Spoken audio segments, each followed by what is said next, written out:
Hello everyone, कैसे हैं आप सब। आई होप कि आप बहुत ज्यादा बढ़िया होंगे। जैसे कि आपने देखा ही है कि आपकी जीएस की और रीजनिंग की क्लास हो चुकी है, अभी है बारी मेरी। तो अब भी हम वैसी ही एनर्जी के साथ पढ़ेंगे जैसे कि आपको दिखाई दे रहा है। यार मैं तो एकदम तैयार होके आई हूं और मुझे लगता है कि आप भी एकदम तैयार बैठे हैं कि एमटीएस में सिलेक्शन लेना ही है आपको। आपके पास और कोई दूसरा ऑप्शन नहीं है। सिलेक्शन लेना है तो हर सब्जेक्ट को आपको ऐसे पढ़ना होगा कि भाई वो ही आपका फाइनल पॉइंट होगा। वेरी वेल डन एवरीवन, बहुत बहुत धन्यवाद आपका कि आप तब से हमारे साथ जुड़े हुए हैं और हम फाइनल डेस्टिनेशन तक अपनी पूरी एक साथ कनेक्टेड रहेंगे, एक साथ जुड़े रहेंगे। वेरी वेल डन, आपका बहुत बहुत धन्यवाद है कि आप 1 बजे से अभी तक बने हैं हमारे साथ और आगे भी हमेशा हमारे साथ बने रहेंगे। जो नए बच्चे हैं, बहुत सारे तो नए बच्चे ही होंगे, जैसा कि मैं अभी आपको बताने जा रही हूं। बहुत सारी चीजें आपको शायद नहीं पता होंगी और बहुत सारी शायद पता होंगी। तो हम एक साथ मिलके लेंगे सिलेक्शन। आपका क्रेडिट सिर्फ आपका, मेरा क्रेडिट भी मैं नहीं लूंगी, मैं सिर्फ आप ही को दूंगी। ठीक है ना। चलिए जल्दी से हम लोग शुरुआत कर लेते हैं। और जैसा कि काफी मैंने देखा है कि जो इंग्लिश जो है आपका सब्जेक्ट, उसमें थोड़ी सी प्रॉब्लम बच्चों को आती है, बट हम कैसे पढ़ेंगे वो आज आपको मैं बताऊंगी। किस टाइप से पढ़ेंगे कि जिससे कि आपका जो इंग्लिश है, जिसको आप सोचते हो यार ये तो पूरा हेडेक है हमारे लिए, तो वो कैसे जाके सही होगा। ठीक है ना। Thank you so much. जल्दी जल्दी से बढ़ते हैं आगे। बिल्कुल बिल्कुल बेसिक से, बिल्कुल टेंशन मत लेना तुम लोग, बिल्कुल टेंशन मत लेना, बिल्कुल बेसिक से पढ़ाया जाएगा। एकदम नॉर्मल होगा, तुम लोगों को हेडेक नहीं होगा, कोई प्रेशर नहीं आएगा। ठीक है ना। चलेगा, बस यही है। ये हमारा ऐप का होता है, यही हमारा ऐप का सिस्टम है। जिसने अभी तक हमारी ऐप डाउनलोड नहीं करी है कर लीजिए, क्योंकि जैसा अभी सर आपको बता के गए हैं कि डिस्काउंट मिलता है आपको, तो वो आपको कॉइन से मिलेगा। मैं आपको यहाँ कनेक्ट कर देती हूँ। जैसा कि सर आपको भी बता रहे थे ना बच्चे कि आपको कॉइन्स मिलेंगे, तो ये देखो, ये रहे वो कॉइन्स। मैंने सर की बात पकड़ी और यहां तक पहुंच गई। देखो फायदा होता है कनेक्शन का। सर ने बोला कॉइन्स मिलेंगे, तो जो आपका 700 रुपए समथिंग का जो आपका पैक बन रहा था पूरा एमटीएस का, वो कॉइन्स जैसे ही आपको यहां से मिल जाएंगे वो और भी कम हो जाएगा। और कॉइन्स आपको मिलेंगे कहां से? जब आप क्विज देंगे, जब आप एमटीएस का कोई क्विज देंगे तो बन जाएगा। ठीक है ना। तो बस यही चीज आपको याद रखनी है। ये हमारी ऐप है, इसको डाउनलोड करिएगा। अब मुद्दे की बात पर आते हैं। जैसा कि आपको पता है कि भैया नोटिफिकेशन कल रात आ चुका है। कल रात नोटिफिकेशन आ गया था। स्टार्टिंग डेट और लास्ट डेट आपको पता होगी। लास्ट डेट तक वेट मत करना बच्चे, क्योंकि हम क्या होता है ना, थोड़ा डिले करते रहते हैं कि भाई बाद में कर लेंगे, कोई बात नहीं, अभी बहुत टाइम है। लेकिन पहले से पहले एक्टिव रहो, तो पूरा टाइम तक आप एक्टिव रहोगे। एक्टिव रहने का मतलब है आज आया नोटिफिकेशन, आज के आज भर के खत्म कर दिया काम। अब हमारा पूरा फोकस हमारी पढ़ाई पर है। ठीक है ना। हम पूरी तरह से फ्री हो चुके हैं कि हमें फॉर्म भरना है, नहीं तो हमारे दिमाग में रहता है कहीं हम भूल ना जाए उस दिन। ठीक है ना। तो ये काम पहले ही कर लेना है बिल्कुल। ठीक है ना। चलिएगा, बहुत जल्दी हम लोग बढ़ते हैं आगे। ये आपको पता है, मुझे पता है कि ये सर ने आपको अच्छे से बता दिया है। तो हम सिर्फ अपनी लैंग्वेज पे ध्यान देते हैं, जो हमारा सब्जेक्ट है उस पे ध्यान देंगे और हर चीज आपको अच्छे से क्लियर होगी, ये गारंटी मेरी हो जाएगी। चलिएगा जल्दी से बढ़ते हैं आगे। देखो, अब आप ये सोचते होंगे भाई ये मल्टीटास्किंग स्टाफ है क्या भाई। ठीक है ना। देखो, मल्टीटास्किंग स्टाफ की अगर मैं बात करूं तो आपको ये समझ में आ रहा होगा मल्टी से, क्योंकि देखो यार मेरा सब्जेक्ट है इंग्लिश, है ना। तो मैं आपको एक एक चीज बताऊंगी इसमें, है ना, एक एक चीज बताऊंगी। मल्टी का मतलब होता है एक से ज्यादा, है ना। टास्किंग का मतलब होता है काम, और स्टाफ का मतलब होता है लोग, है ना, कि एक साथ बहुत सारे लोग जब अलग अलग काम को अंजाम देंगे, अंजाम का मतलब है करेंगे, और उनको सेलेक्ट करेगा एसएससी, तो वो एसएससी के अंडर आता है आपका एमटीएस। ठीक है ना। मल्टीटास्किंग का होता है एक से ज्यादा काम, टास्किंग मतलब काम हो जाता है, स्टाफ मतलब पर्टिकुलर स्टाफ हो जाता है। आई गेस आपको अब समझ में आया कि एमटीएस होता क्या है और हम किस टाइप से पढ़ने वाले हैं। हर एक चीज को हम लोग कनेक्ट करेंगे और देखेंगे कि इंग्लिश में उसका क्या महत्व है। ठीक है ना। चलिएगा नेक्स्ट पे चलते हैं। अब बच्चे ये बात आ रही है कि भाई कि मैम एज क्या होती है। थोड़ी मोटी मोटी बात बताऊंगी क्योंकि मेरी 3rd क्लास है और आपको 1st और 2nd क्लास में काफी सारी चीजें क्लियर हो गई होंगी, बट स्टिल मेरा काम है आपको बताना। एज जो होती है बच्चे वो मिनिमम 18 होती है टू 25 और 27 ऐसे हो जाता है। चलो इसको 27 और 25 ऐसे कर देते हैं, ठीक है ना। किसी किसी पोस्ट का 25 मैक्सिमम है आपका और 27 है आपका मैक्सिमम और 18 है आपका मिनिमम। तो 18 आपका कम से कम और ज्यादा से ज्यादा किसी पोस्ट के लिए 25 और किसी पोस्ट के लिए 27 होना चाहिए, ठीक है ना। क्वालिफिकेशन जो है भैया 10th पास होना चाहिए, है ना, 10th पास होना चाहिए, हायर सेकेंडरी बोला जाता है। बैच की टाइमिंग जो रहेगी बच्चे वो 1 बजे से रहेगी, 1 बजे से आपकी क्लास शुरू हो जाएगी, जो कि अभी हो रही है। आज आपकी जीएस हुई थी, रीजनिंग हुई थी और फिर अभी मेरी क्लास है और उसके बाद आपकी मैथ्स की क्लास हो जाएगी, ठीक है ना। तो ये आपकी क्वालिफिकेशन रहेगी। उसके बाद हम आगे बढ़ते हैं। ये लो जी ये आया, जैसे ही आपने कुछ चीजें पढ़ी, अभी आप देखो कहां थे, अभी आप कहां थे, थोड़ी देर पहले देख रहे हो आप थे यहां पर, आप सोच रहे थे यार ये क्या होता है यार, मुझे पता नहीं कि क्या करना होगा इसमें, क्या पढ़ेंगे क्या नहीं पढ़ेंगे। सोचते सोचते जब हम थोड़ा आगे बढ़े, इसीलिए मैं बोलती हूँ प्रैक्टिस हमेशा आपको अच्छा बनाएगी और हमेशा बनाएगी आपको एक ऑफिसर, आपको बनाएगी एक ऐसा पर्सन जो आप अपने आप को जब देखोगे तो आपको लगेगा कि यार मैं भी कुछ हूं। तो यहां पर सब क्या करेंगे आपको, ओ भाई सलाम। सलाम का मतलब है जब हम एक गवर्नमेंट जॉब ले लेते हैं तो हमारा जो ओहदा यहां होता है वो वहां से वहां आ जाता है। तो सिर्फ याद रखना है, अगर आपको अपना स्टैंडर्ड मेंटेन करना है और अपना स्टैंडर्ड बनाना है या फिर अपनी धाक जिसे बोलते हैं ना, अपनी धाक जमानी है, तो ये काम तो करना पड़ेगा यार, ठीक है ना। सिलेक्शन होगा तो हर कोई आपको सलाम बोलेगा, ठीक है। सलाम बोलने के लिए हमें मेहनत करनी होगी, मेहनत करने के लिए हमें प्रैक्टिस करनी होगी, प्रैक्टिस करने के लिए हमें क्लास में आना होगा। बस यही चीज याद रखिएगा। कोई बात नहीं यार, सब समझ में आ जाएगा। नाउन नहीं पता क्या होता है, प्रोनाउन नहीं पता क्या होता है, कोई भी प्रॉब्लम नहीं है। आप बस कॉन्टिन्यूटी में क्लास लेते रहिए, सिर्फ क्लास लीजिए और सब छोड़ दीजिए। 10 दिन ऐसे क्लास लो कि आपको कुछ नहीं आता। वैसे भी जब आप बोल रहे हो कि मैम हमें कुछ नहीं आता, तो यही समझ लो कि हमें कुछ नहीं आता। 10 दिन ऐसे क्लास लो एकदम शांत होके कि मैम जो आप पढ़ा रहे हो वही हम पढ़ेंगे। 10 दिन के बाद देखना कि आप कितना इंप्रूव कर रहे हैं, ठीक है ना। चलिएगा जल्दी से हम लोग देख लेते हैं। देखो पहला क्वेश्चन है, जैसे कि आपको पता है कि 25 क्वेश्चन आएंगे और 25 ही नंबर होंगे उनके, है ना। 25 क्वेश्चन होंगे, 25 ही नंबर होंगे। तो मैं आज आपको एक आइडिया दूंगी कि किस टाइप से क्वेश्चन आते हैं, कौन कौन से क्वेश्चन आते हैं और आपको सॉल्व किस टाइप से करना है। हाँ जी बिल्कुल, ग्रामर भी पढ़ाऊंगी बच्चे, मैं आपको वोकैब भी पढ़ाऊंगी। वोकैब का मतलब होता है वर्ड्स, आपके सिनोनिम, एंटोनिम्स वो सब पढ़ाऊंगी। और ग्रामर का मतलब होता है पर्टिकुलरली आपके रूल्स, तो मैं रूल्स भी पढ़ाऊंगी आपको, ठीक है ना। नहीं, मैं किसी को नहीं भूली हूं, सबको मैं जानती हूं। और सबको, अगर आप ऐसा बोल रहे हैं मैम आप हमें भूल गए, तो ऐसा हो ही नहीं सकता। मुझे मेरे सारे बच्चे याद रहते हैं, आप टेंशन मत लीजिएगा। देखिएगा पहला क्वेश्चन है आपके सामने। मेरा जो क्वेश्चन है आपसे वो ये है कि मैनी क्या होता है। क्योंकि आज आपकी फर्स्ट क्लास है तो हमें हमेशा ही चीजें ऐसी पढ़नी है डेप्थ में कि अगर कोई बाहर वाला हमसे ये पूछने लगे कि भाई तुम पढ़ते हो तो मुझे ये क्वेश्चन बताओ, तो क्या आप बता पाओगे। अगर आपने ये बता दिया दैट मीन्स आप अच्छे से पढ़ रहे हो, अदरवाइज तो सिर्फ आप 1 2 3 4 वाला तुक्का ही लगाते हो, ठीक है ना। चलिएगा चलिएगा जल्दी से बढ़ते हैं आगे। देखिएगा ये फिर आ गया आपका MTS, है ना। मैनी आपको बताना है क्या होता है। मैनी आपको ये बताना है कि पार्ट्स ऑफ स्पीच में कौन सा पार्ट होता है। पार्ट्स ऑफ स्पीच में कौन सा पार्ट होता है आपका मैनी। अब पार्ट्स ऑफ स्पीच की अगर मैं बात करूं तो भाई मैं ये बात करूंगी, पार्ट्स ऑफ स्पीच का मतलब जैसे मैं बोल रही हूं, आपको सुनाई दे रहा है ना, मेरी ये स्पीच है, मैं क्या क्या चीजें इसमें यूज कर रही हूं बोलने में, वो सारे मेरे स्पीच का पार्ट है। मतलब जो जो हम चीज बोलते हैं उसमें कौन कौन सी चीज आती है, वो सारी आपकी पार्ट्स ऑफ स्पीच हुई। आई गेस कि आपको ये बिल्कुल क्लियर हुआ कि भाई जो चीज हम बोल रहे हैं उसमें जो जो चीजें आ रही हैं वो सारी आपके पार्ट्स ऑफ स्पीच होती है। जैसे मैं बोलूं कि भैया ये जो पेन है इसके बहुत सारे पार्ट्स हैं, तो मैं क्या बोलूंगी, ये पूरा जो पेन है इसके पार्ट्स हैं बहुत सारे। तो वैसे ही जो हम बोलते हैं उसके भी पार्ट्स होते हैं, तो उसको हम बोलते हैं पार्ट्स ऑफ स्पीच। और पार्ट्स ऑफ स्पीच अभी तक जितने होते हैं वो मैं आपको बता देती हूं क्या क्या होता है।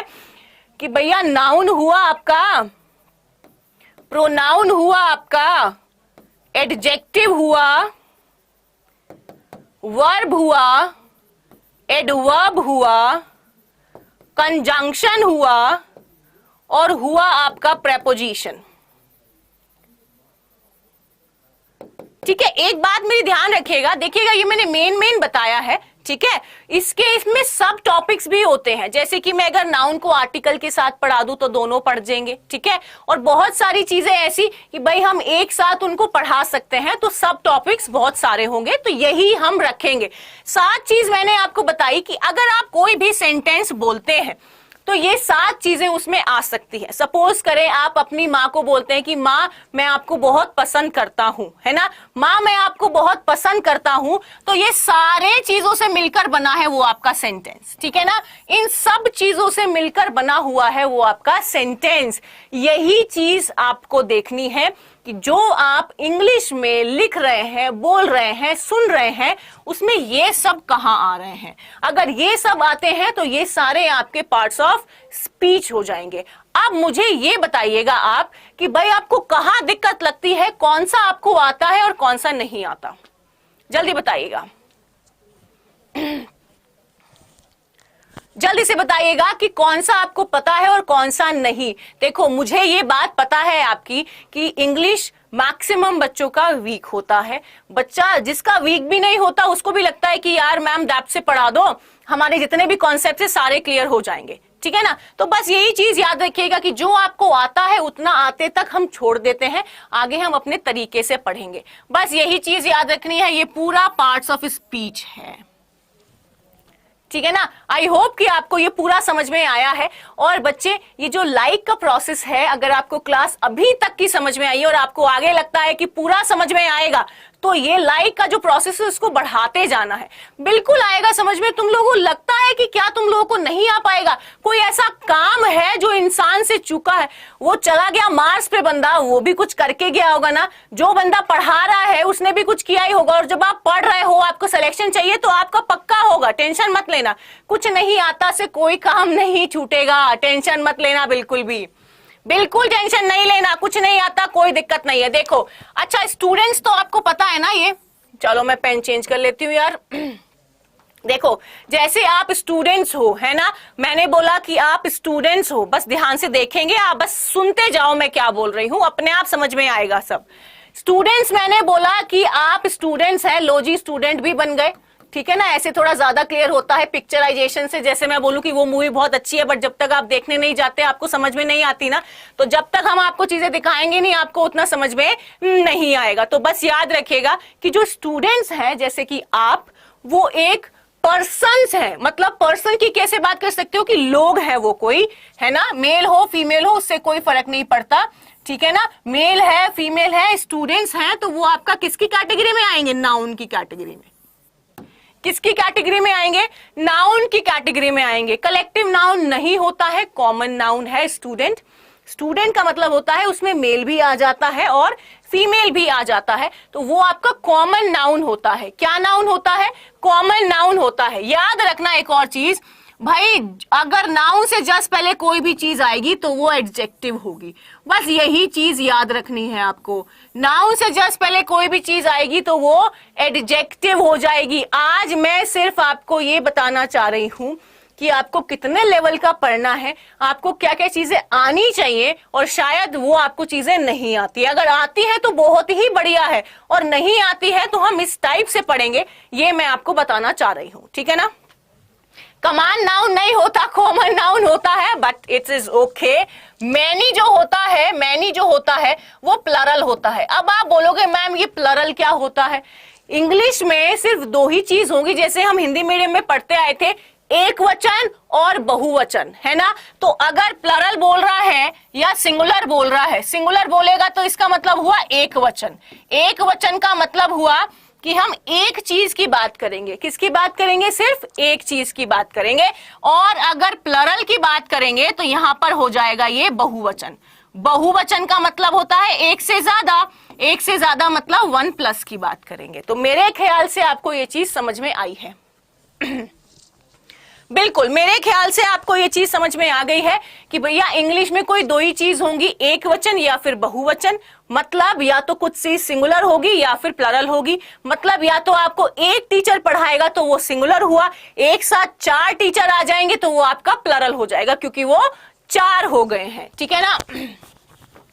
चलो जी, बहुत ही बढ़िया, बहुत ही बढ़िया। तो जो मैनी होता है वो आपका प्लरल होता है। मैनी का मतलब होता है बहुत सारा या फिर बहुत ज्यादा, ऐसे बोल सकते हैं। जैसे बोलते हैं ना बहुत सारे लोग आ गए थे, तो लोग आ गए थे तो क्या बोलेंगे, मैनी। तो मैनी आपका कैसा होता है, प्लरल होता है। और अगर स्टूडेंट से या फिर नाउन से पहले आया तो हमेशा ही एडजेक्टिव होगा।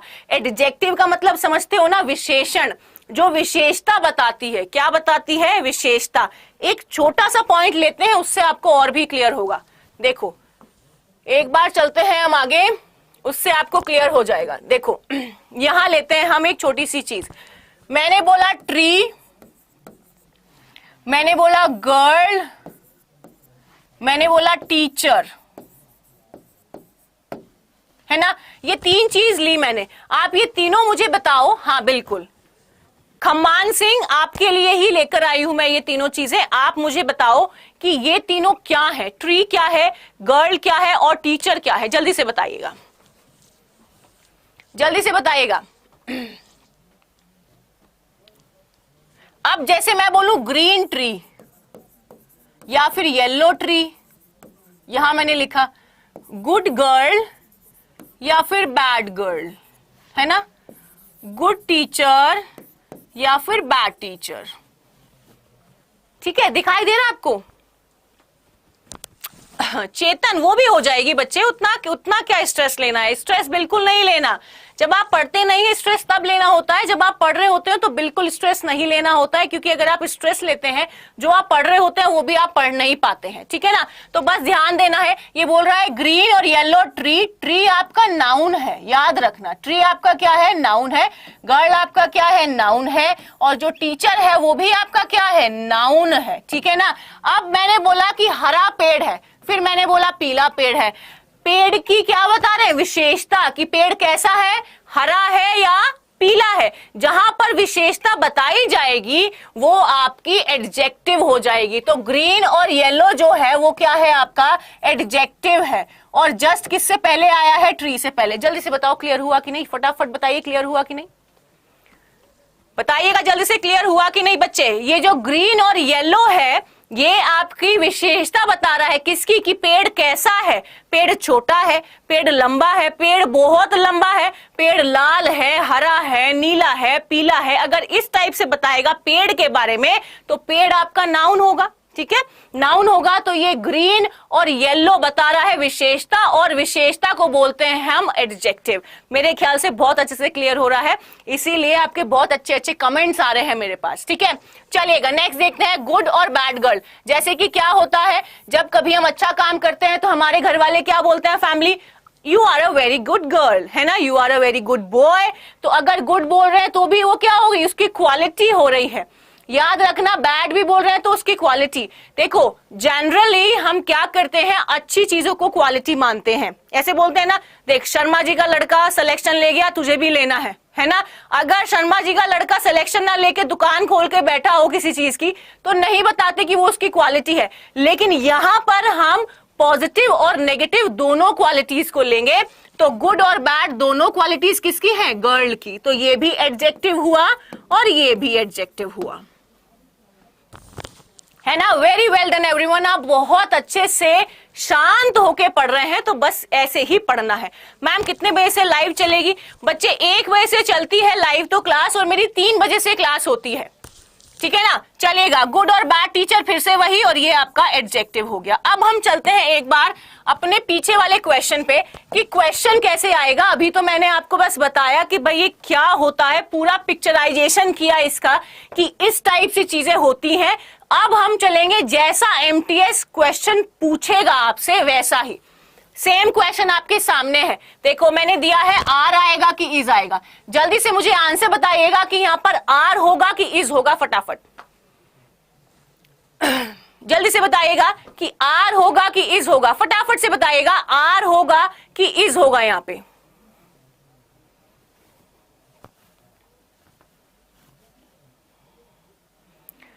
नीलेश पीडीएफ मिल जाएगा बच्चे,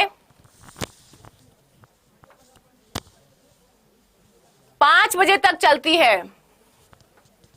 वेरी वेल डन। कोई इज भी बोल रहा है, कोई आर भी बोल रहा है, कोई इज भी बोल रहा है। बहुत सारे आर हैं बट कुछ इज भी हैं। तो आर वाले बच्चे मैं आपको बता दूं कि आपका आर बिल्कुल सही है और इज वाले बच्चे आपका इज गलत हो गया। क्यों हो गया देखना। देखो ये जो स्टूडेंट था ना आपका, ये प्लरल है। कैसा है? प्लरल है। प्लरल का मतलब ये कैसा है? बहुवचन है। बहुवचन है जस्ट बिकॉज ऑफ क्यों? क्योंकि मैनी आया हुआ है। मैनी जस्ट आया है नाउन से पहले, तो ये आपका एडजेक्टिव हो जाता है। इज नहीं आएगा, सिर्फ आर आएगा, सिर्फ आर आएगा। R is the right answer. तो यहां पर स्टूडेंट की वजह से आपका आर हो जाएगा, इज नहीं होगा। देखो ध्यान से देखना, अगर एक स्टूडेंट की बात करते तो इज लाते। इज जो है आपकी हेल्पिंग वर्ब है जो कि सिंगुलर होती है, बस वो चीज याद रखनी है। जो मेन चीज मैं आपको बता रही हूं ना, आपको सिर्फ वही याद रखना है बच्चे, और कुछ याद नहीं रखना है, ठीक है ना। इज जो होती है वो आपकी हेल्पिंग वर्ब होती है और हमेशा सिंगुलर होती है। तो स्टूडेंट अगर होता तो इज आता, और स्टूडेंट्स है तो यहां पर आर आएगा। यही चीज आपको बस याद रखनी है और पढ़नी है और कुछ नहीं करना, ठीक है। हर चीज ऐसे छोड़ के चलो कि मैम आप जितना करवा दोगे, जैसे करवा दोगे वैसे ही हम करेंगे। प्रैक्टिस भी करेंगे, जहां से आप बोलोगे जो टेस्ट लेना है, जहां से करना है, क्विज करना है, वो सब हो जाएगा। बस आपको रहना है हमारे साथ जुड़े हुए, अदरवाइज दिक्कत होगी, ठीक है ना। चलेगा, नेक्स्ट पे चलते हैं फटाफट से। नेक्स्ट क्वेश्चन करेंगे आप लोग। जल्दी से मुझे बताइएगा कि क्या आंसर होगा। सबसे पहले आपको मैनी बताना है और यहां पर मैनी में एक ट्विस्ट होगा और ट्विस्ट बताऊंगी मैं। जल्दी से बताइएगा। संगीता आज से बेटा बैच शुरू हो चुका है। आज से आपको क्लासेस मिलनी शुरू हो गई हैं, सिर्फ आपको सही करना है।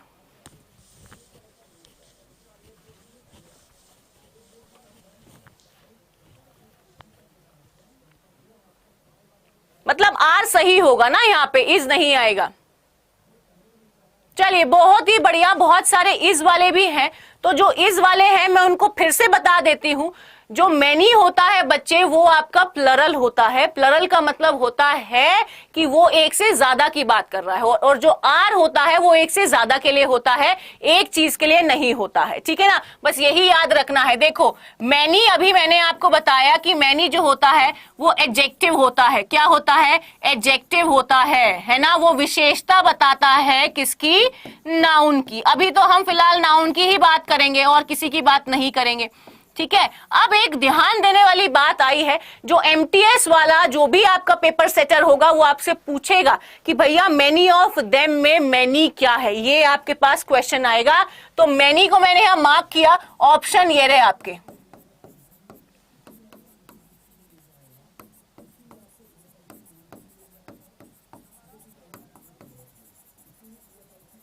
ऑप्शन आपके पास ये रहे 4, और आपको बताना है सही कि मैनी क्या होगा। जैसे हुआ था ना फिल इन द ब्लैंक्स, तो फिल इन द ब्लैंक्स में आपको क्या करना पड़ता है? फिल करना पड़ता है, ठीक ना। यहां पे मैंने क्या किया है, सिर्फ आपको अंडरलाइन करके एक वर्ड दिया है नीचे और बोला है कि ये चारों में से क्या होगा। आर तो चलो मैंने मान लिया, क्योंकि क्वेश्चन किसी टाइप से भी आने के चांसेस है बच्चे, आपको नहीं पता कि वो किस टाइप से आपसे क्वेश्चन पूछ लेगा, ठीक है ना। तो इसमें देखो कहीं पर एडजेक्टिव है नहीं। ध्यान दे रहे हो ना मेरी बात। जितने भी आंसर मेरे पास आ रहे हैं वो बोल रहे हैं कि ये एडजेक्टिव है, बट एक चीज याद रखना, उसमें एडजेक्टिव नहीं है। ए पे नाउन है, वर्ब है, एडवर्ब है और प्रोनाउन है। बस यही चीज आपको मुझे बतानी है कि मैनी का प्लेस जैसे ही चेंज होगा वैसे ही वो अपना वैल्यू भी चेंज कर लेगा, वो अपना नाम भी चेंज कर लेगा। जैसे क्या होता है, जब आप सपोज करो स्कूल में जाते हैं तो आपका नाम शायद राहुल है, तो आपने राहुल बोला, घर में आपको बोलते हैं सोनू, तो जहां पर आप जैसे है वैसा ही नाम लिया जाता है ना, तो घर में आपको सोनू बोलते हैं। जैसे ही आप स्कूल में आते हैं आपको क्या बोला जाता है? राहुल बोला जाता है। तो ये भी क्या करता है, ये जिस टाइप से जहां होता है वैसे अपना नाम बदल लेता है। पहले वाले में एडजेक्टिव था, अब क्या होगा? नाउन होगा मैम, नाउन होगा, ए होगा। ए मतलब आप नाउन पे मेरे ख्याल से बहुत ज्यादा आ रहे हैं। प्रेपोजिशन हो जाएगा बच्चे, प्रेपोजिशन आपका ऑप्शन में नहीं है तो आप नहीं हो सकता वो, ठीक है ना। प्रेपोजिशन ऑप्शन ही नहीं है बच्चे, ठीक है ना, सी हो जाएगा, सी इज द राइट आंसर, मतलब एडवर्ब। अच्छा चलो देखो मैं आपको बताती हूँ वो क्या हो जाएगा, अभी बस ध्यान से देखना, मेरे ध्यान से देखना बच्चे। देखो मैनी आया, एक चीज बस याद रखना, जब मैनी के बाद ऑफ आ जाएगा ना, बस ये एक देखो मोटी मोटी बात मैंने आपको बताई है अभी तक कि मैनी के बाद अगर कोई नाउन आएगा तो मैनी एडजेक्टिव हो जाएगा, ठीक है। लेकिन अगर मैनी के जस्ट बाद ऑफ आ जाएगा ना तो ये मैनी आपका प्रोनाउन बन जाएगा। तो ये यहां पर मैनी क्या है, आपका प्रोनाउन है। अब प्रोनाउन क्या होता है समझना, सर्वनाम होता है। क्या होता है, सर्वनाम होता है। इसका मतलब क्या होता है कि जो चीज हम नाउन की जगह पर लगाएं वो आपका हो जाता है प्रोनाउन, और संज्ञा होती है नाउन, और सर्वनाम को बोलते हैं हम प्रोनाउन। कैसे याद रखेंगे ये देखना कि जब आपको ये पता लगे कि भाई आपके घर में 5 लोग, ठीक है ना, आपको पांचों को बार बार नाम से बुलाना है, ठीक है, 5 लोग हैं, पांचों को नाम से बुलाओगे तो पांचों का नाम लोगे बार बार। अब प्रॉब्लम क्या आएगी कि आपकी सारी एनर्जी जो आप खा पी रहे हो, बादाम शेक वगैरह जो आप पीते हो, वो सब कुछ उनका नाम लेने में ही जा रहा है, तो आपको टेंशन होगी, ठीक है। नहीं तो जैसे ही टेंशन होगी हम क्या बोलेंगे, सबके सब आ जाओ। तो ये जो सबके सब है ना भाई, ये ही प्रोनाउन है।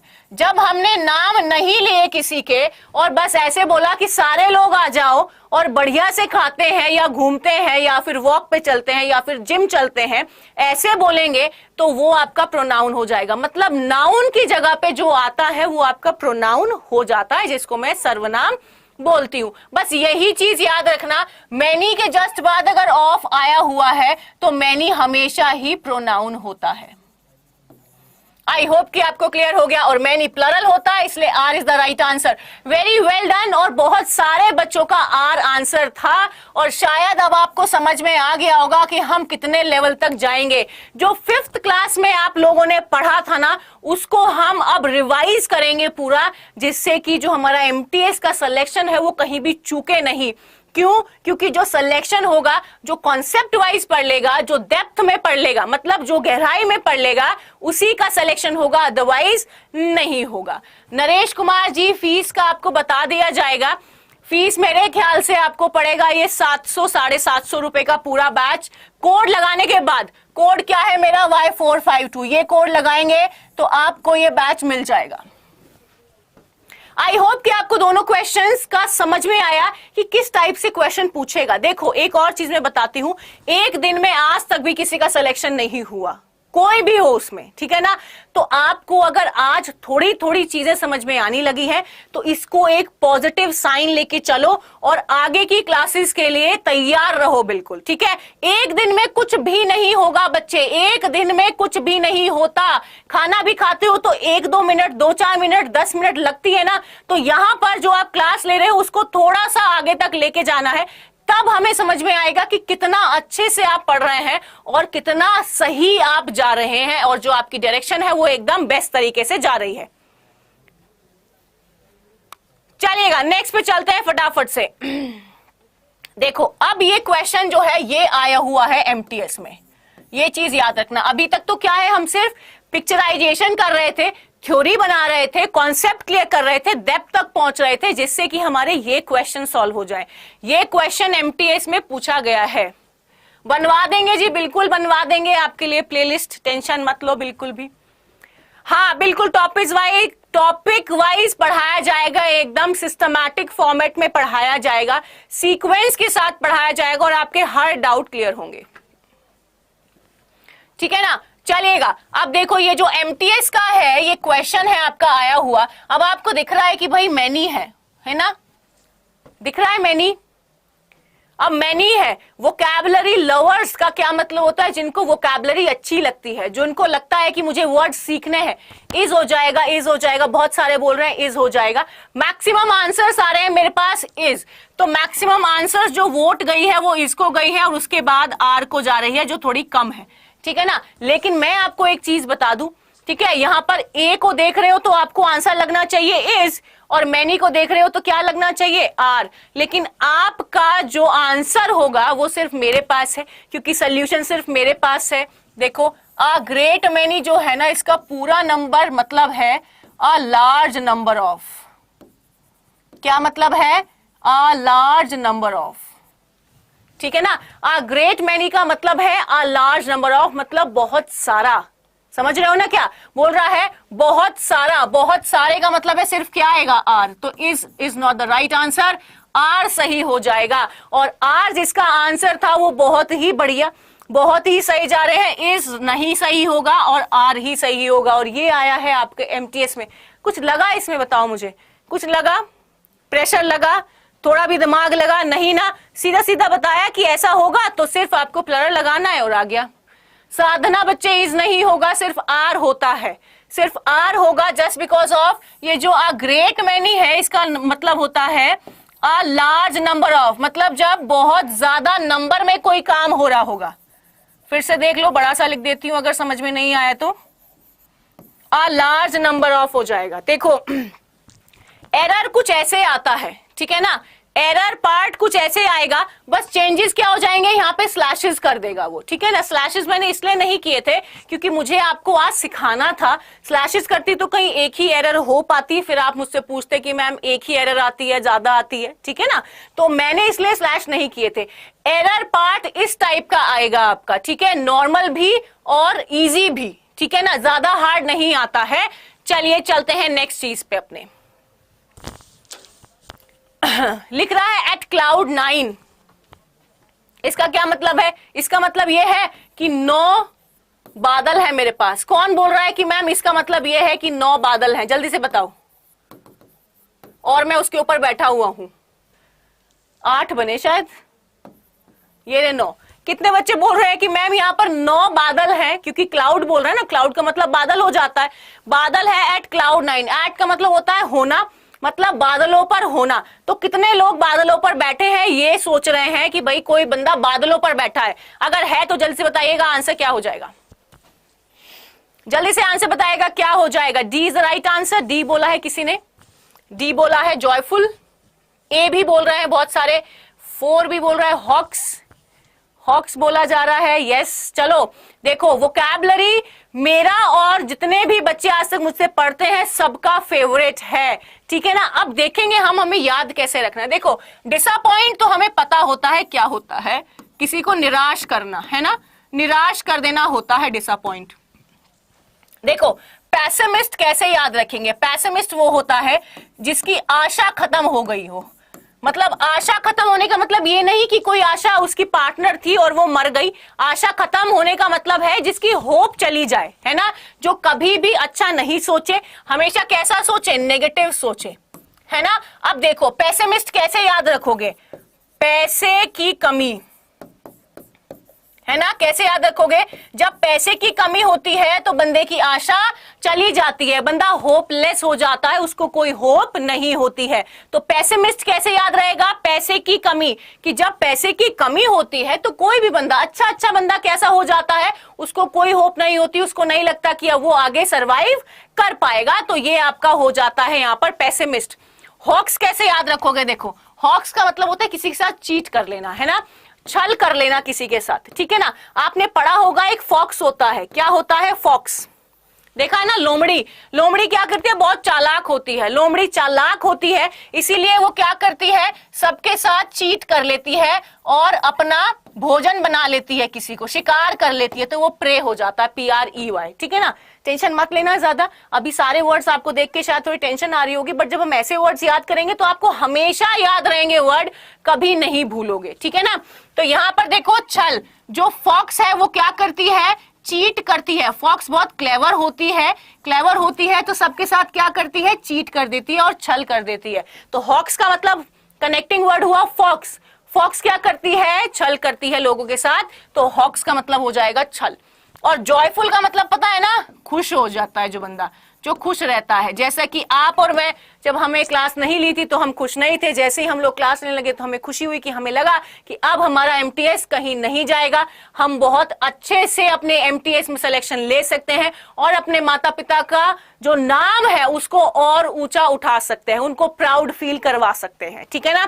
जॉयफुल का मतलब हो जाता है खुश। तो याद रखिए एट क्लाउड 9 का मतलब ये नहीं होता कि हर एक बंदा जाके बादलों पे बैठ जाएगा, ऐसा कुछ नहीं होता है, ठीक है ना। इसका मतलब होता है जब आप बहुत ज्यादा खुश होते हैं, जैसे कि जब आप क्लास लेके जाएंगे आपको लगेगा कि आज हमने बहुत कुछ सीख लिया यार, है ना, इतना सब कुछ सीख लिया जो हमने शायद आज तक पढ़ा ही नहीं था। ठीक है, तो आप क्या हो जाओगे, जॉयफुल हो जाओगे, खुश हो जाओगे और आप एट क्लाउड 9 पहुंच जाओगे। ठीक है, चलिएगा जल्दी से चलते हैं आगे अपने क्वेश्चन पे। चलो जी, एक और क्वेश्चन आपके सामने आया, ये है आपका फिल इन द ब्लैंक्स का क्वेश्चन। इसमें आपको फिल करने हैं, 4 ऑप्शंस आपके सामने हैं। थोड़े बड़े बड़े लगेंगे तो डरना मत, बिल्कुल डरने की जरूरत नहीं है। हम कोशिश करते हैं, आपको पता है ना, जो ट्राई करता है वो कभी हारता नहीं है। बट कोशिश करेंगे हम कि भैया ये चारों में से मैं एक तो सही निकाल पाऊं। पक्का कोशिश करते हैं, देखते हैं कितना आता है, क्या आता है।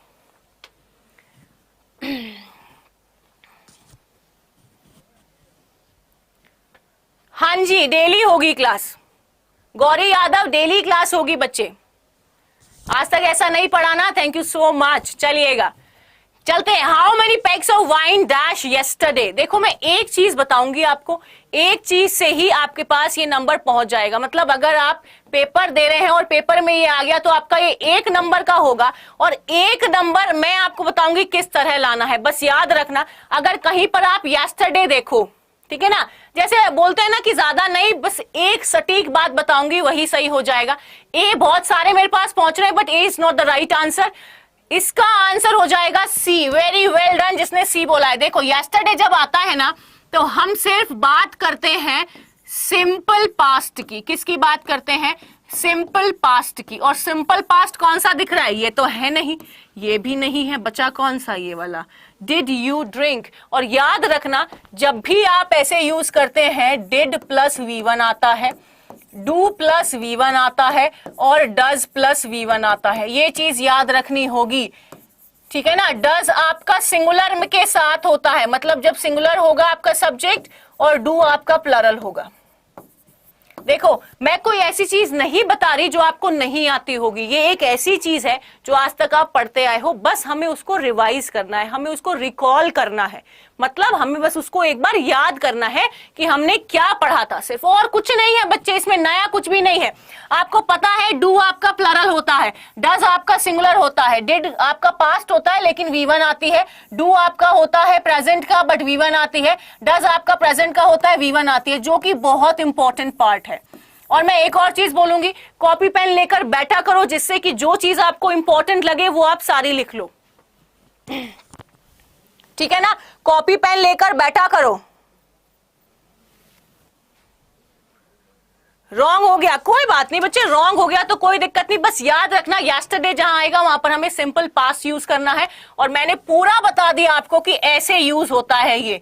डू कहां आएगा, डज कहां आएगा, डू के साथ कौन सी वर्ब आएगी, V1 आएगी, V2 आएगी, कैसे आएगा, वो सब कुछ मैंने आपको बता दिया है। Thank you so much everyone, आप इतने अच्छे से बने रहे, इतने सारे क्वेश्चंस आप सही कर रहे हैं, उसके लिए बहुत बहुत धन्यवाद आपका। देखो अब एक चीज मुझे आपको थोड़ी इंपॉर्टेंटली बतानी थी बीच बीच में, क्योंकि देखो मेरा जो आपका वो है ना सब्जेक्ट, वो ऐसा है कि जब तक मैं उसमें बहुत सारी चीजें एक्सप्लेन नहीं करूंगी आपको समझ में नहीं आएगा। ठीक है ना, अब समझते हैं हम वर्ब क्या होती है। देखो वर्ब होता है आपका एक्शन जो हम परफॉर्म करते हैं। जैसे कि अगर आप पढ़ रहे हैं तो वो आपका एक्शन है, मैं पढ़ा रही हूं तो वो मेरा एक्शन हुआ। ठीक है ना, एक्शन का मतलब मार धाड़ नहीं है, यहाँ पर एक्शन का मतलब है काम। ठीक है ना, तो एक्शन का मतलब यहाँ पर क्या है, काम है। ठीक है ना, काम का मतलब जहां पर भी, देखो मैं एक ट्रिक बताती हूं आपको, जहां पर भी आपको ना दिखेगा ना सेंटेंस के एंड में या फिर वर्ड के एंड में, वर्ड के एंड में अगर आपको ना दिख रहा है तो वो पक्का वर्ब है। कैसे देखना, खाना पीना, रोना धोना, गाना, मरना, जीना, लेटना, बैठना, ये सब आपके एक्शंस हैं। ठीक है ना, एक्शंस हैं, तो एक्शंस जो होते हैं वो हमेशा ही आपके वर्ब होती है। ठीक है, अब बात करेंगे मैम वर्ब तो 2 टाइप की होती है ना, कौन कौन सी वर्ब होती है, एक आपकी होती है मेन वर्ब और एक होती है आपकी हेल्पिंग वर्ब। अब देखो इसको समझेंगे कैसे, बहुत ध्यान से समझना। वर्क का मतलब काम होता है भाई, काम। वर्क का मतलब जब वो जो कोई काम आप करते हैं, जैसे मैं पढ़ा रही हूं तो ये मेरा काम है, आप पढ़ रहे हैं तो ये आपका काम है, मैं अगर बर्तन साफ कर रही हूं तो ये मेरा काम है। ठीक है ना, मैं टीवी देख रही हूं तो ये मेरा काम है। Thank you Neeta Sinha. ठीक है ना, देखिएगा अब कैसे याद करना है। देखो मेन वर्ब है ये एक लड़की जिसकी आज शादी है, बहुत अच्छे से ड्रेस्ड अप है, बढ़िया, थोड़ी अच्छी नहीं बनी मेरे से, बट ये एक ऐसी है लड़की जो यहाँ पर ब्राइड है, याद रखना। कौन है? ये आपकी ब्राइड है ना। अब क्या होता है कि ब्राइड के साथ ब्राइड मेड्स भी चलते हैं, आपको ऐसे ही याद रहेगा, याद रखना। अगर ऐसे नहीं पढ़ोगे तो याद नहीं रहेगा, ऐसे ही याद रहने वाला है। और ये है आपकी ब्राइड मेड्स। ब्राइड मेड समझते हो ना यार, लंबे बाल बनाने पड़ेंगे, लड़की है, ठीक है ना। ब्राइड मेड्स का मतलब जो ब्राइड के साथ चलती है साइड में, कि भाई जो थोड़ी हेल्प करवाती है, तो वो हो जाता है आपका ब्राइड मेड्स बोलते हैं उनको। मेड काम वाली वाला नहीं है, दूसरे वाला है ना। ब्राइड मेड बोला जाता है, बट वो काम वाली नहीं समझते उसको, ठीक है। अब होता क्या है कि भैया जो ब्राइड होती है वो आपका मेन पर्सन होता है, ठीक है ना। लेकिन जो ब्राइड मेड्स होती है वो क्या होती है? हेल्पिंग हैंड्स होती हैं। कौन होती है? हेल्पिंग, जो सपोर्ट करती है किसको? ब्राइड को, क्योंकि ब्राइड थोड़े हैवी थोड़ी चीजें पहने रहती है उस दिन, तो वो हेल्प करती है। तो जो भी किसी चीज को हेल्प करेगा, जैसे ये इसको हेल्प कर रही है, ठीक है ना, तो वैसे ही जो हेल्पिंग वर्ब है वो मेन वर्ब को हेल्प करती है, ठीक है ना। बस ऐसे याद रखना, जो हेल्पिंग वर्ब है वो हमेशा किसको हेल्प करती है? मेन वर्ब को हेल्प करती है, जैसे कि ब्राइड मेड्स करती हैं ब्राइड को हेल्प। उसके बाद हाँ, सुंदर नहीं है, थोड़ी अजीब सी बनी है, बट ठीक है ना। उतनी अच्छी ड्राइंग होती तो मैं ड्राइंग की टीचर होती शायद। तो ये ब्राइड और ब्राइड मेड, मेरा मेन मुद्दा ये है, ठीक है ना। उसमें मैंने कनेक्शन क्यों किया कि आपको याद रहेगा हमेशा। हम एग्जाम्पल्स अच्छे क्यों लेते हैं? क्योंकि हमें याद रहता है, ठीक है ना। हेल्पिंग वर्ब हमेशा हेल्प करती है मेन वर्ब की, और मेन वर्ब के दो पार्ट होते हैं, एक आपका मेन वर्ब और हेल्पिंग वर्ब, और ऐसे ही याद रखना है आपको। हाँ जी, चलिएगा, वेरी वेल डन। नेक्स्ट देखो, मैंने वहीं पर आपको बता दिया, अब आपकी ये प्रैक्टिस है। जल्दी से बताइएगा इसका आंसर क्या होगा, जल्दी से बताइएगा इसका आंसर क्या होगा, जल्दी से, क्योंकि हॉक्स मैंने वहां आपको बताया था। इसका मीनिंग बताओ और इसका कनेक्टिंग वर्ड भी बताओ। प्रैक्टिस साथ साथ में करेंगे, याद रखेंगे, अपना जो ब्रेन है उसको शार्प करना है हमें। चलिएगा, जल्दी से बताइएगा, जल्दी से बताइएगा आंसर क्या हो जाएगा। चलिए, बहुत बढ़िया, बहुत बढ़िया।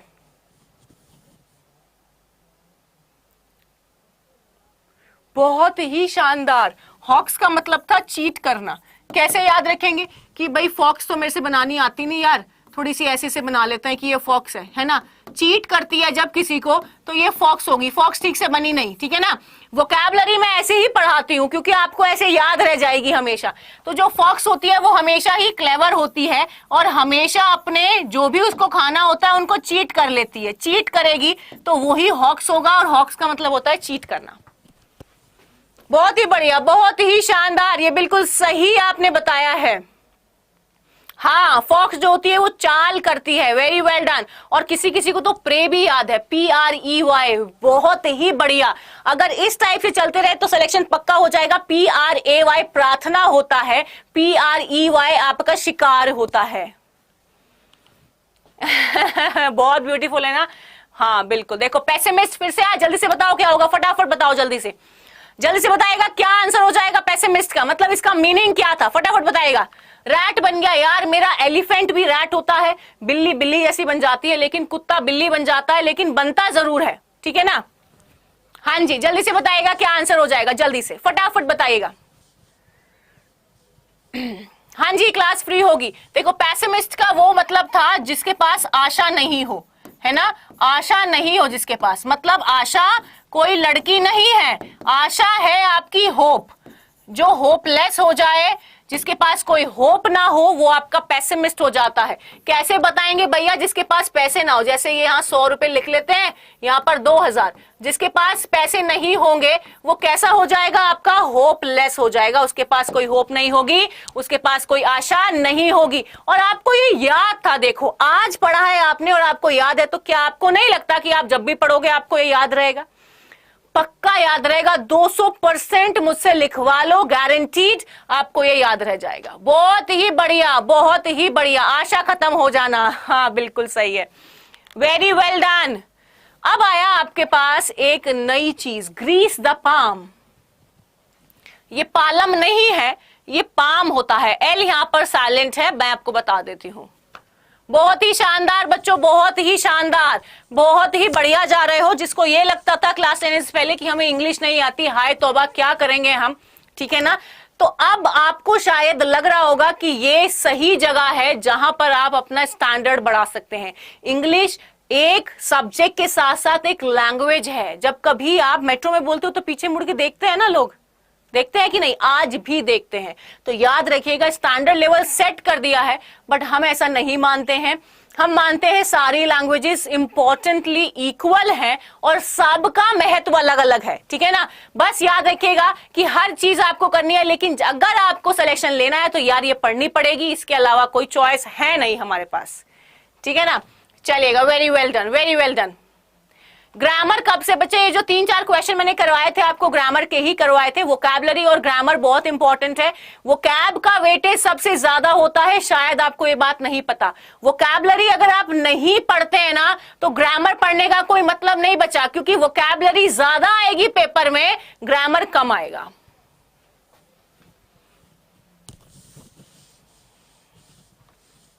सीजीएल का फाउंडेशन बैच कब आएगा? जल्दी आएगा यार। कितने नंबर आने चाहिए यार? 25 में से 25 लाओ ना। हम कम के लिए क्यों बोले? कम बोलेंगे तो तभी 20 आ जाएंगे, 25 बोलेंगे तब जाके 24 आएंगे, ठीक है ना? घूस लेना, वेरी वेल डन। देखो, ग्रीस द पाम, ये मतलब होती है हथेली। क्या होता है? हथेली मतलब होता है इसका। ग्रीस करना जैसे बोलते हैं ना, जैसे कभी कभी क्या होता है कि ग्रीस बोल जाता है, इसमें यार ग्रीस कम हो गया, वो वाला ग्रीस नहीं है ये। जैसे कभी कभी आंटियां बोलती है यार मेरे जो नी है ना उनमें ग्रीस खत्म हो गया, चलने में प्रॉब्लम होती है, ठीक है ना? तो वो जो चलने में प्रॉब्लम होती है ये वो ग्रीस नहीं है। ये ग्रीस है जब आप किसी को घूस दे देते हो, ब्राइब करते हो। ब्राइब का मतलब होता है घूस देना। सपोज करो कि आप, कोई आया पर्सन और उसने बोला यार ये मेरी फाइल है, मुझे ये आगे पास करवानी है। आप बन गए ऑफिसर, वहां बैठे हुए हो, ठीक है? तो आपकी रिस्पॉन्सिबिलिटी बनती है कि उसको प्यार से उसकी फाइलें, उसका काम करवाएं, घूस नहीं लेनी होती है, ठीक है ना? मैं आज समझा रही हूं, आप आगे आपका काम है बट नहीं लेनी होती है। ये आप हैं यहाँ पर एमटीएस सेलेक्टेड, आपका सिलेक्शन हो चुका है।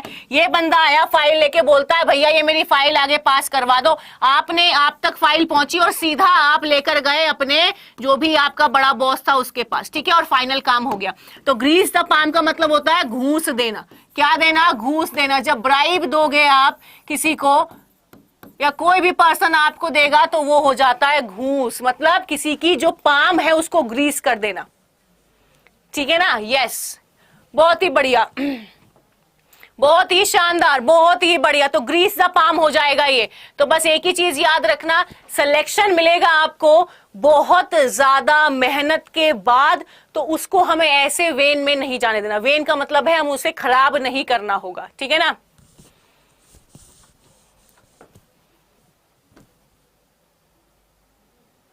9 बजे यार क्लास होती है मेरी, सुबह में होती है, उसमें क्वेश्चन आंसर्स चलते हैं। घूस है तो सब खुश है, ऐसा नहीं होता भाई। घूस है तो सब खुश है, बताओ हद हो गई। ये आया है आपका क्वेश्चन जो एमटीएस में पूछा गया है, ये आपके सामने है। देखो हमारे यहाँ जो मेरा जो सब्जेक्ट है ना, उसमें मुझे कॉन्सेप्ट भी क्लियर करने पड़ेंगे, आपके क्वेश्चंस भी करवाने पड़ेंगे और प्रैक्टिस भी करवानी पड़ेगी। कॉन्सेप्ट वाइज ये आपके पास पहुंचा है जो पूछा गया है, जल्दी से बता दीजिएगा आंसर क्या हो जाएगा। संगीता बिल्कुल कर सकते हैं बच्चे, कर दीजिएगा।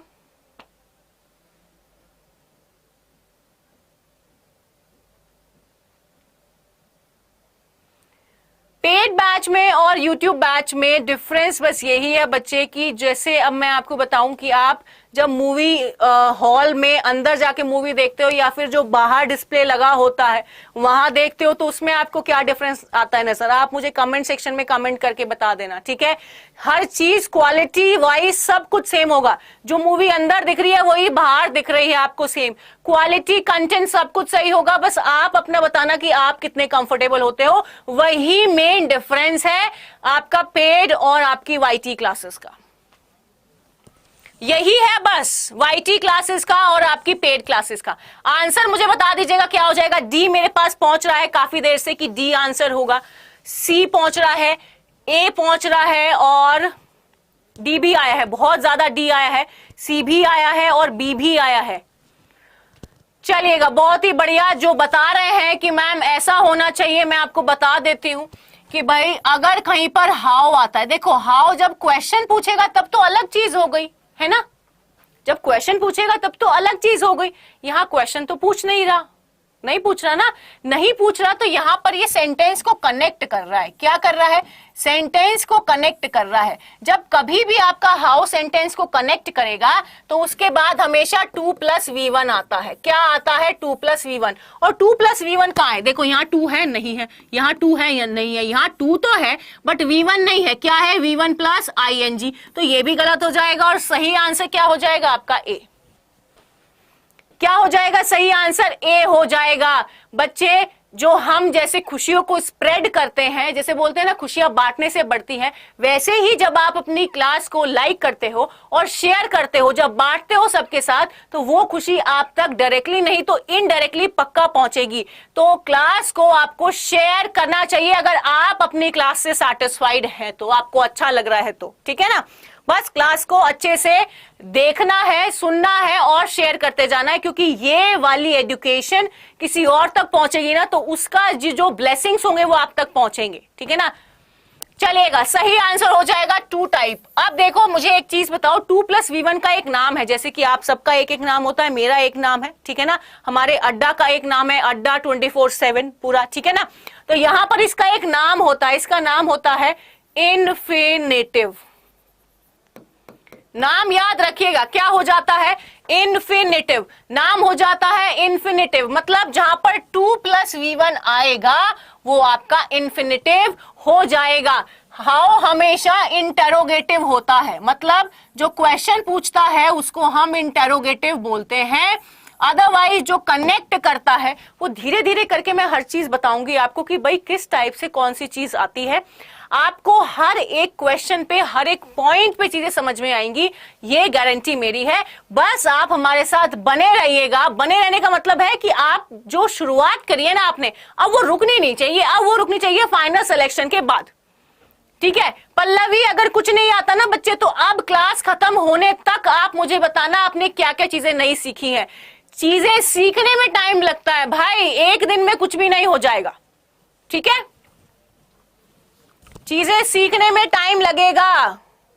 ये देखिएगा, एमटीएस के लिए मैं आपको बताऊंगी हर चीज की किस टाइप से पूछा जाता है, क्या पूछा जाता है और कितने क्वेश्चंस आते हैं और किस टाइप से क्वेश्चंस आते हैं। देखो मैं एक और चीज बता देती हूं आपको बच्चे, कि जो आपका कॉम्प्रिहेंशन होता है, क्लोज टेस्ट होता है, ये भी आते हैं। क्लोज टेस्ट और कॉम्प्रिहेंशन के क्वेश्चन 3-4 आएंगे, तो आपको हर चीज बताई जाएगी। एक स्पेलिंग चेक भी आता है, ठीक है ना, स्पेलिंग चेक आता है, कॉम्प्रिहेंशन और क्लोज टेस्ट, ये सब आएगा इसमें। तो क्लोज टेस्ट की अगर मैं बात करूं ना, तो याद रखना क्लोज टेस्ट होता है जिसमें बहुत सारे फिलअप्स होते हैं। यहाँ पे कुछ लिखा होगा, यहाँ पे कुछ लिखा होगा और ये बहुत सारे फिलअप्स, तो इसको हम बोलते हैं क्लोज टेस्ट, ठीक है। जब एक बार में बहुत सारी चीजें लिखी होंगी और नीचे क्वेश्चन पूछ रहा होगा, इसको हम पैसेज भी बोलते हैं और कॉम्प्रिहेंशन भी बोलते हैं, ठीक है ना। इसको हमें कॉम्प्रिहेंड करना होता है, मतलब समझ के इसके क्वेश्चंस का आंसर देना होता है, ये इंपॉर्टेंट चीज है। स्पेलिंग चेक में देखो क्या होता है, अगर मैं इसको ले लूं, सपोज करो, ठीक है ना, मैंने लिया एग्जाम, मैंने ये लिया, एक मैंने लिया ये, एक मैंने लिया ये और एक मैंने लिया ये।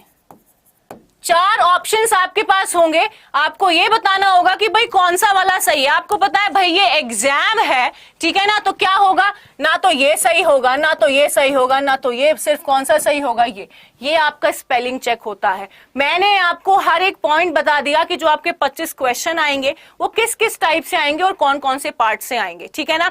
इंपॉर्टेंटली आपके लिए जो सबसे ज्यादा जरूरी है वो आपका वोकैब सेशन है, ग्रामर भी है साथ साथ में, लेकिन जो चीज आपको सिलेक्शन दिला सकती है वो मेरे सब्जेक्ट में आपकी है वोकैबुलरी, ग्रामर नहीं होगी।